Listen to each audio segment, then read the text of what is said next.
पहले का मतलब एक दूसरों पर नफरत करना होता है ताकि जो बातिल पर है उस पर अल्लाह का गज़ब नाजिल हो और जो हक़ पर है उसे पहचाना जाए। हक़ और बातिल में तशख़ीस की जाए। मोबाइल किसी ख़ास फ़िरके नहीं बल्कि मुसलमानों की ईद है। 24 ज़िलहिज्जा हर साल हमें एक अजीम वाक़े की याद दिलाता है। ये वो दिन है जिस दिन मुसलमानों को ईसाइयों पर फतह मिली थी। मोबाइल का वाक़या 10 हिजरी को पेश आया। नजरान यमन के शुमाली पहाड़ी सिलसिले में वाक़ है, जहाँ ईसाइयों की बड़ी तादाद रहती थी। उन्होंने वहाँ गिरजाघर भी बनाया हुआ था जहाँ वो इबादत किया करते थे। जब मुसलमानों ने मक्का को फतह किया और इस्लाम तेज़ी से फैला तो मुख्तलिफ गिरोह इस्लाम में दाखिल हुए। दीन की दावत का एक पैगाम नजरान के ईसाइयों तक भी पहुँचा। उनमें से कुछ लोग मुश्तइल हो गए तो नजरान के बुजुर्ग पादरियों ने कहा, ये मसला हम बगैर लड़े हल करेंगे। एक लंबे मुज़ाकरात के बाद ये तय पाया कि 14 लोगों पर मुश्तमिल एक काफ़िला मदीना रवाना किया जाए। जब काफ़िला मदीना पहुंचा तो वहाँ के लोग नजरानियों के शानदार लिबास से बहुत मुतासर हुए। जब रसूल अकरम सल्लल्लाहु अलैहि वसल्लम ने देखा तो अपना मुंह मोड़ लिया। वो लोग मस्जिद नबी से बाहर निकल आए तो मौला अली अलैहिस्सलाम ने उनसे कहा, आप लोगों का लिबास आपकी ज़हनी बरतरी की अक्कासी करता है, इसलिए आप अपना लिबास तब्दील करें, फिर हुजूर आपसे मुलाकात करेंगे। जब उन्होंने अपना लिबास तब्दील कर लिया तो नबी सल्लल्लाहु अलैहि वसल्लम ने उनसे मुलाकात की। मुख्तलिफ मौज़ूआत पर बात करने के बाद भी ईसाई इस्लाम कबूल करने पर राज़ी नहीं हुए। इसी मौके पर आई मोबाइला नाजिल हुई जिसमें रब्बुल इज़्ज़त इरशाद फरमाते हैं, ए पैगम्बर, इस मामले में तुम्हारे पास सही इल्म आ जाने के बाद जो आपसे हुज्जतबाजी करे तो आप उनसे कहिए कि हम अपने बेटों को बुलाएं, तुम अपने बेटों को, हम अपनी औरतों को बुलाएं, तुम अपनी औरतों को, और हम अपने नफ्सों को बुलाएं, तुम अपने नफ्सों को।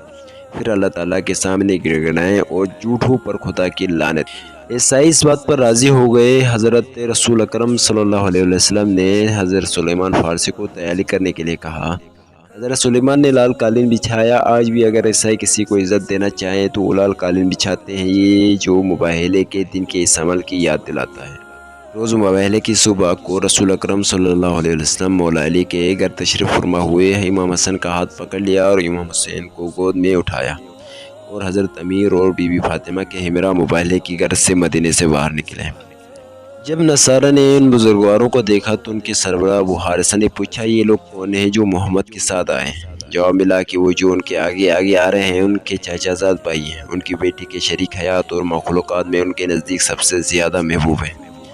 वो दो बच्चे उनके फर्जंद थे उनकी बेटी से, और वो खातून उनकी बेटी फातिमा है जो खल्क़ खुदा में उनके लिए सबसे ज़्यादा अज़ीज़ है। रसूल अकरम सल्लल्लाहु अलैहि वसल्लम मुबाहले के लिए दो जानू बैठ गए।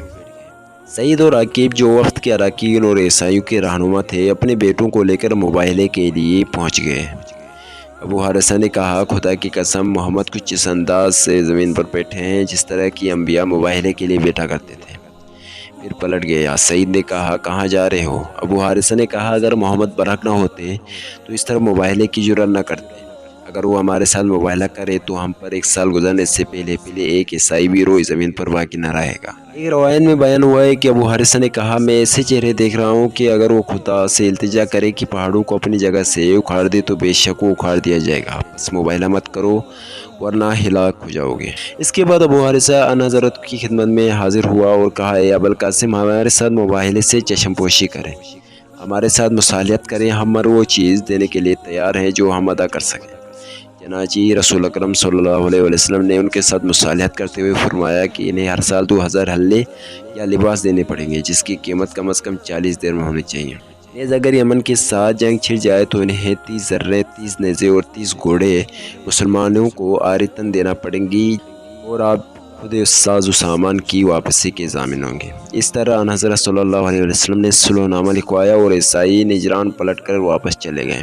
रसूल सल्लल्लाहु अलैहि वसल्लम ने बाद अज़ फरमाया था, इस खुदा की कसम जिसके कब्ज़े कुदरत ने मेरी जान की हिलाकत और तबाही निजरान वालों के करीब पहुँच चुकी थी। अगर वो मेरे साथ मुबाहला करते तो बेशक सब बंदरों और खंजीरों में बदल कर मसक हो जाते, और बेशक ये पूरी वादी उनके लिए आग के शोलों में बदल जाती, हत्ता कि उनके दरख्तों के ऊपर कोई परिंदा बाकी न रहता। तमाम ईसाई 1 साल के अरसे में हलाक हो जाते। इसरानियों की निजरान वापसी के कुछ अरसे बाद ही सईद और आकिब कुछ हिदायन और इत्यार लेकर रसूल खुदा की खिदमत में हाजिर होकर मुसलमान हुए। ये दिन इस्लाम की फतह का दिन है, इसलिए मुसलमान इस दिन ईद मनाते हैं और तारीख़ इस्लाम में इसकी बड़ी अहमियत।